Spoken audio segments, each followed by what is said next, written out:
coolest stuff that we were able to get our hands on at QuakeCon. There were some things that weren't able to get to because there were so many long lines to everything, because this year there was like 3,000 people where there was so much less last year. So the lines were pretty much endless. So there were some things that I had showed on here that we weren't able to even try because the lines never ended. So like the VR, I really wanted to try because they were showing off some Doom and some Fallout 4. Didn't get a chance to do that because, like I said, the lines were so long. And then also I really wanted to play some Doom, like the competition stage, because I'm actually okay at it, but not like amazing. But it would have been really fun to do something like that. But lines were endless again. But I did get to play a couple little things. I did play some of the old Dishonored, and that was fun and little exciting. So I got to do that. And we got an exclusive game. It was the Elder Scrolls Online digital copy, and that was exciting. I already downloaded it, and I probably will be either streaming or just recording and throwing on YouTube. I've never played Elder Scrolls Online. I played Skyrim. I was obsessed with it. Which, by the way, there's a remaster going to be coming out for the PlayStation 4, and yes, I will be getting that. Okay, guys, so I'm really excited to talk to you all about some of the games that we were able to check out and see. So when we attended to this exclusive panel, it talked about Dishonored 2, some of the Doom DLC, and also Prey, which I'm extremely excited about. And he barely talked about Quake Champions, like barely. And I'm like, excuse me, sir, what are you doing? Okay guys, so the first game we're going to talk about is Doom's new DLC, Unto the Evil. So like I mentioned before, the lines were incredibly long at QuakeCon, the Doom stage. There were like 2 other spots you could play Doom, but even those lines were long because I really wanted to like wait to play the DLC, because I actually had downloaded it whenever they first announced it. Was like, I think Friday, whenever they did. So I went ahead and downloaded it then, but I was like, you know, I really want to wait and get like my full on reaction when I get there. And that didn't happen because the lines were so long. So I was like, dang it, so I just really wanted to explore everything. I did watch other people play it, but I was really like bummed out that I didn't get a chance to even like play it because the lines like seemed like never ending. So I actually ended up streaming my reaction of the new DLC and showing off the maps, the weapons, everything like that. So let's just go ahead and dive on into all the new goodies that the DLC had to offer us. Okay, so there are 3 new maps that you get to play that were added onto the DLC, and it was Cataclysm, Offering, and Ritual. I believe my favorite one, not Cataclysm, I was very awful at it. And then also, I really liked the other 2, Offering and Ritual, but I believe Offering was my all-time favorite. I feel like I did really well on that map compared to the other ones. So it was kind of a struggle on certain ones because when I started playing it, people already got used to all the maps, but my favorite one was Offering. So we were able to get a new weapon and an item, and we got the Kinetic Mine, which was awesome. I loved it. It works really well. I feel like I really thrived with that pairing with my shotgun and my rocket launcher. And then our new weapon, we got the EMG pistol, which actually, it looks cool, and I feel like I never really played it in the campaign. I never used my pistol very much. I didn't really upgrade it, but supposedly it's pretty much the same one you use in the campaign if you like decked it all out. But it looks really cool, but I just really suck using pistols for some reason. I don't know why, but I did try it. It was cool, but I kind of went back to my shotgun and my rocket launcher. I don't know what it is. I just like the big boy guns. Okay guys, so in this DLC you also get a new demon, which is called the Harvester, and I did really well with this demon. The other demons I did awful with, but this one was really cool, and you get to shoot a laser beam out of your hand. How cool is that? So you also get a new armor and some taunts, I believe. I'm not sure if like some of the ones that I had seen for the taunts were brand new, but one of the ones they showed off on the trailer was the golf swinging one, but I found quite a few other ones I hadn't noticed before. So I believe there are multiple ones that you get to acquire. They're hilarious. I love them. And the golf swing was one of the ones I know for sure that showed on the trailer. It was one of the new taunts. So the new armor that you get is the robotic armor, and I didn't get to unlock all of it. I kind of saw the one around your abdomen. It was cool, but I'm trying to like get my, what is it called? I think it's called, it's like the evil looking one pretty much, where it's all like chiseled and like, you know, pointed and all that. So that's the one I'm trying to work on getting, and I actually think it looks cooler still. Sorry. If someone likes it, hey, whatever you want, right? But yeah, so I really, it was really cool, but it wasn't really for me, so I could have done without that one. I wish they had something a little bit more cooler than that. That's probably the only negative thing I'm really going to say about this new DLC, other than the fact I wish there was a tiny bit more stuff, like maybe another weapon and maybe another item kind of thing. But other than that, it really was a pretty good DLC that what we had acquired so far. So they also added a new feature called the Party Play System. So if you're not sure if you want to buy it just yet, you can play with friends that already have the DLC and see if you might like the new map, so you can live with it or you can live without it, which is really cool because I know some people like to save money and they want to spend like $14.99 on another DLC because you have to do that with like a lot of games nowadays. So it's really cool as long as like when your friends has it, you can still play with them. So you're not like left out or anything like that, unlike on Call of Duty and all of those games. So I thought that was a really cool feature, which I really had liked that they had added in there. So for $14.99 and being able to do the party play system, it's a pretty good deal. I just wish the armor was a little bit better. But other than that, it's great. Okay guys, so the next exclusive game we get to talk about is Dishonored 2. So Dishonored 2 isn't exactly an exclusive game that really has exclusive stuff to show off, but they did get to show us one of the characters you do get to play other than the Empress Emily Caldwin, who is our female protagonist. But you also get to play Corvo, who is her father slash bodyguard, and we got to see how he played through the game, which was really cool. So this game is a stealth role-playing action-adventure game with obviously supernatural powers in a steampunk world, which looks so cool. And I'm not gonna lie, the first Dishonored was good, but I just didn't really like it that much compared to probably a lot of other people. But when I saw some of the gameplay for this game, they definitely stepped it up a notch. It definitely grabbed my attention. I'm really interested in playing this game. The powers look so cool. Everything looks so fluid, and the melees look more realistic. So it was just really cool looking to me, and I really enjoyed that. And then there was other really cool perk that I saw that barely anyone noticed. I remember someone next to me, I was like, hey, did you see that? And he was like, no. It is whenever Corvo was trying to, I guess, capture one of the enemies to take to someone else, he had to knock him out unconscious pretty much. And so whenever you like look at the person, it shows like how long they're gonna stay unconscious for. And I was like, dude, that is so cool. Because then, if you think about it, that's really realistic. Like, so only someone can be like unconscious for a certain amount of time. It really said on there 2 minutes. I was like, so you have like 2 minutes to get to that place before the guy wakes up again, and you hope you don't have to kill him. You know what I mean? So I thought that was really cool, and I was like, I like where this is going. Another cool thing, I know you already could do this in the other game, but like the multiple weapons you get to use, I don't know, just everything looks so fluid and just well done so far. I just cannot wait to get my hands on this game. Some of my favorite things about this game, obviously, is that the main character is a female protagonist, and yes, I'll be playing as Emily because she looks like a badass, and why not, right?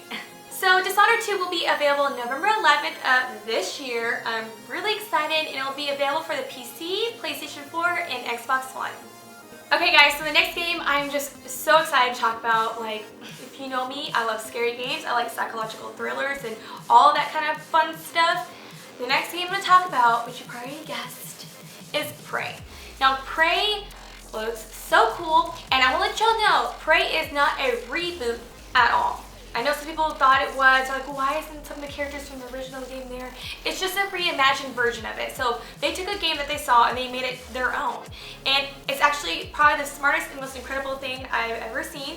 I got to watch some of the gameplay during the panel, which was so awesome. And I was just like a little giddy girl on Christmas, you know? I was just like so excited, had butterflies in my stomach the whole time. And I'm just really, really excited. Like, how many more times can I say it? So let's go ahead and dive into some of the details about the game that they had showed us. Okay, so Prey is a sci-fi action game with like a psychological twist to it. And I don't know if you already know, but Arcane Studio also developed this game, so you're definitely going to see some similarities between Dishonored 2 and Prey.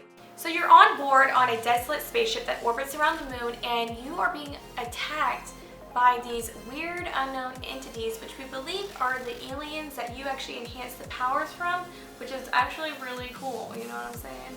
As you progress, you actually notice you're being hunted by these unknown entities, and you really don't know what's at every corner. talked us about that is very vital to playing this game is that you have to use your tools, you have to use your wits, and the weapons that they give you. So some of the tools are also weapons, which I've also noticed, and here are some of the gadgets that they showed us. So this glue gun shoots off like this stuff. I don't even know what it's like. It kind of like bubbles up, but it's like hard and cemented too, to close up holes on pipes. If there's like fire or like hot steam, you can close it up with that. You can make pathways for yourself, so like the stairs are broken, you can like create a pathway to walk up around it. So it's kind of like has this puzzle feel of how to venture further and further into the space station, which you don't have to just go inside the space station, you need to also go outside of it, which is really cool. And it kind of gave me this Dead Space vibes to it, and whenever I was watching the gameplay, it seemed very fluid, it didn't seem very awkward, because I feel like some games that try to like do the whole outer space thing to it, it was very awkward and not very fluid, but whenever I watched it, it looked very nice and fluid, so I'm really excited about that. You also acquire this recycled charger, which is another really cool gadget where you can throw it and it can help clean up an area that's like in like shambles and all that stuff. Or you can also use it to take apart things and acquire some of the parts that whatever you've taken apart. And that you can use that to craft other things with the help of blueprints that you find along the way. So another really awesome gadget that they showed off was the Neuromon. This is really cool because it like helps you take on human and alien abilities. One of the cool abilities that they also showed off was the kinetic blast, which is like a shockwave. Another really cool and one of my favorite abilities you get to do is actually the mimic ability. Now the mimic ability, the aliens can do too. So what it does is that you can portray or take on a form of anything around you. So if you see a coffee mug, you can be a coffee mug. And that, like, whenever I saw that, it like gave me the vibes of like Prop Hunt. I don't know if you've ever seen that or watched that game. I'll link a link down below. If you've never seen what Prop Hunt is, it's hilarious and awesome. But yes, you can take on being a coffee mug, a pot, a trash can. It is awesome. But the thing about that, if an alien can do that, it could be hiding and waiting to jump out at you any moment. So that's also another thing to think about whenever there is a mimic around, you know? So you have to watch out for that. So another really awesome concept about this game is that the weapons that you use are not the only way to solve a puzzle. You also have to use your wits and your mind, and you have to be inventive and figure out a way to solve the puzzle, which is really freaking cool. And you have to use your little noggin to get through each part. So in this game, you're not going to just see one type of alien. They are in the same species, but they are also different in their own ways. So I already told you about the mimic one, which I believe is a little smaller alien that's not a big deal, you know? But it can scare you with all the jump scares. But there are also other ones. So one of the aliens he had mentioned, I believe he called it Phantom, was one of the really big dudes that we saw towards the very end of the gameplay. And if I'm wrong, if you were there and y'all heard what he said and it wasn't Phantom, let me know. But I'm pretty sure he said it was called Phantom, and he was a ginormous, aggressive, monstrous guy. And that one was really freaking cool to see. And you notice that like the more you get deeper into the space station, the bigger the monsters are. That's what it seemed like to me whenever they were playing it. But yeah, it looks incredibly awesome. So of course this is very new-ish type of game that they had talked about, so there isn't an exact release date, but they did give us a year, and it should be out sometime in 2017. And it is also going to be released on the PC, Xbox One, and the PlayStation 4. So woo! Okay, so the next game that they had not talked about in this panel, but they did talk about it in the attendees panel, which I believe was on a Thursday night, or maybe I was wrong. It was either Thursday or Friday, which I wasn't there, and I was really mad because I didn't get to see very much about it. And they were supposed to talk more about it at the exclusive panel that I went to, but they just mentioned, hey guys, we're gonna just show off the gameplay at the finalists that later on that night, and I was like, dang, I gotta go to bed, you know? So I didn't stick around for the tournament, which I'm now really bummed about. I should have stuck around, but whatever. So what they pretty much did, they wanted to showcase it with other players playing it. I believe there was like a contest to win to be able to play it on stage before the actual tournament or the finalists. So they do have some footage here, and this is what it looks like. But I will tell you a little bit about Quake Champions if you don't really know much about it. So Quake Champions is a fast, skill-based, arena-style FPS known as first-person shooter competition of Quake, and a roster of unique characters, each with their own distinctive abilities allowing you to fight the way you want. which is really cool. So one of the things that people were kind of worried about it being a hero shooter, and it's really not. It's not like Overwatch or anything like that. That is not what they're looking for, and that's not what their end goal is. So they pretty much explained that since it's not a hero and how everything is, the unique abilities that they have is just an additive to it. It's just something extra that they have. So that's where it's different from like Overwatch and like a hero shooter. So pretty much like how Overwatch is with all their heroes, they're not identical. They all have their each personalities, their skill base, and like how their skills can like work with the team to make it a winning team. Whereas Quake Champions is, they're pretty much identical with some unique abilities. So whoever you choose is not going to be exactly the outcome of the team. So that's kind of nice. So Quake Champions wouldn't be a Quake game without, of course, a million different guns, but including some of their staple weapons, such as the machine gun, the rocket launcher, and of course the shotgun, just to name a few. And I think they also said there was a nail gun, which is pretty cool. So I'm really excited about what their lineup of all the weapons you get to use. So also they decided to make sure that you can hold as many weapons your heart desires, as long as you get it before your opponent, which is really cool. So make sure to grab all the guns that you can and just blast them away, and then you just win the game. So I think that's how it works, right? So another really cool feature to this game is actually the speed of the game and how fast it's going to run, which is going to be at 120 hertz, which is like incredibly fast. And they're going to make sure it's not going to be awkward or you lose any time with some of the gameplay whenever you do jumping or whatever like that. So they're definitely making sure it's going to be a very fluid but yet very fast game to play. And also another fun fact about this game is that they're going to be releasing a beta in 2017. And yes, this girl is going to be jumping on that because I'm excited. So I did mention that there was a small competition at QuakeCon, and I will link the video of that down below so you can go check that out. So there really isn't a release date just yet, but I cannot wait to get my hands on it, and we're just going to have to wait until they announce a release date. So I was really excited about hearing all the exclusive stuff at that panel, and that's like one of the main reasons why I wanted to go, because like, come on, like exclusive gaming news is like the way to my heart, you know. So those were the exclusive games that we got to see in action. And we got to hear a lot of cool stuff that's going to be happening for those games, and I'm just really excited about them all, and I cannot wait to play them, other than Doom DLC, because that's already out and I already played that. But I can't wait for the other games, and yes, I'm just really excited.